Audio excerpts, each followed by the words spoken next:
A warm welcome back to the channel, and in today's aviation news recap, the focus is on Canadian flag carrier Air Canada, with developments surrounding their 737 MAX jets, and alongside that, some pretty exciting plans with regards to their future flying. Why not begin with the rapid adjustment of the single-aisle business in the coming years to further develop its growth. The 2024 Investor Day presentation revealed the latest developments regarding the fleet. It featured a staggering 161 slides discussing the airline's future and operating conditions. One of the landmark changes will see a radically different operation and fleet composition within the Air Canada group moving forward as part of efforts to streamline and grow all relevant company divisions. Air Canada has announced that its fleet plans will change over the long term with a complete restructuring of its 737 MAX portfolio. The airline will not necessarily say goodbye to MAX jets, but they will move away from the mainline brand. Instead, the flag carrier has announced that by 2028, the aircraft will be transitioned to the Rouge brand to meet growing demand, renewal efforts, and more. Air Canada labels the decision also in response to the growing need to meet leisure destinations for a brand that was ultimately launched, you may recall, in 2012 to offer missions such as these under a more affordable nature and to be competitive in this leisure market. The fleet restructuring also comes at a very important time for the Rouge branding. All things considered, while the company certainly you'd say has an adequate fleet, it is also a fleet that is nearing the end of its operational life in terms of what you would probably deem as suitable to achieve maximum efficiency, and do so under an affordable means. These aircraft types are now aging quite substantially. They're actually all Airbus planes as well, and as a result, the group knows it must start considering a means to renew the fleet and move forward in a positive direction. Air Canada firmly believes that the aircraft will be pivotal to the long-term future of Rouge and help it compete with other airlines moving forward in the leisure and low-cost market, which is highly competitive. Moreover, transferring the MAX jets will facilitate the opening of a new West Coast base in Vancouver, which Air Canada says will enable greater coast-to-coast connectivity options, as well as heading down south for those all-important warm weather locations, which we know to be highly popular for Canadians, who sometimes experience some pretty challenging winter conditions. Furthermore, the MAX's capabilities will allow for greater routes to now launch, as the Boeing single aisle is described as a more capable aircraft with a more consistent seating product.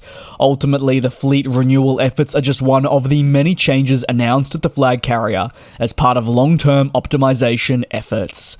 Over to another very exciting story, and that's still sticking with Air Canada and relating back to that all-important Investor Day 2024 presentation, where Air Canada subtly announced plans to begin ultra-long-haul flights in 2030. You would be forgiven if you didn't pick this up. Again, to reiterate, it was a 161-page PowerPoint. The launch of ultra-long-haul flights is considered part of that all-important network development, and it will enable the Canadian flag carrier to better connect cities with its home country right around the world. Moreover, all this will be possible thanks to the persistent development of aircraft that we have seen and the flexibility that specific variants are offering. As more wide-body jets enter the fleet, pressures are expected to ease on existing units and free up new endeavours for some more. The New Frontiers value creation really focuses on unlocking more destinations for customers while also enabling better service to existing ones as well. The fundamental focus on fleet strategy is at the heart of that all-important future focus, with the anticipated arrival of more A220 planes, more A321XLRs, and MAX planes at the heart of the Rouge division to be pivotal across the next 4 years that will all be delivered, and that's even including 787-10 Dreamliner. From 2030 onwards, the airline revealed in its future fleet outlook and also operations that ultra-long-haul flights will contribute to its New Frontiers value creation. Given that the Investor Day release came basically a week ago at the time this video is being published, if you want to really get into the specifics, about 12 hours before recording this video, we know that 2030 is still half a decade away. There are no firm details about the markets Air Canada would look to serve for its ultra-long-haul flying attempts at the turn of the decade and moving into the next. However, the airline has highlighted a potential viable international growth opportunity that presents itself. This ranges from Melbourne in Australia to destinations right across the Middle East and even deep into India. Air Canada forecasts also possibilities in Europe and Asia, and as you'll be able to see on your screen now, you're more than welcome to pause some of the destinations that they are hoping to fly towards. Now, you'll need to put your geography hat on because they haven't necessarily listed those destinations, they've just basically put a dot. So get the world map out and pinpoint those exact cities representing the dots, and that's really those markets that Air Canada has been targeting. I'd argue though that none of them are necessarily all that groundbreaking. The airline has been very upfront with the markets it would like to fly towards in the future. And while new routes will be possible with the ultra long-haul aircraft, there's also the opportunity to serve existing cities on the international network, but say now from deeper within Canada. For example, if demand was feasible, instead of always using Vancouver as a gateway for flying to international markets across the Pacific Ocean, there could now be room to offer connectivity from as deep as Toronto Pearson. Air Canada has long been discussing that service expansion I speak of, however it has felt somewhat limited because of an inability to acquire planes on time and just generally the rather slow process for this occurring.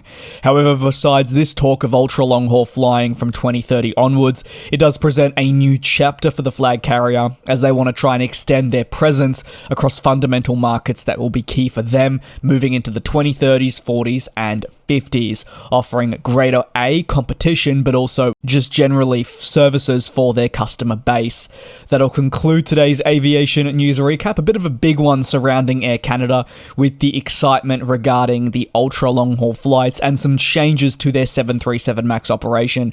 I'd really love to hear your take. You can drop it down below in the comments. Thank you very much for watching. If you are celebrating the festive season, please take care, be safe, enjoy it, keep healthy, create some fun memories, and I'll see you back here tomorrow for your next industry recap.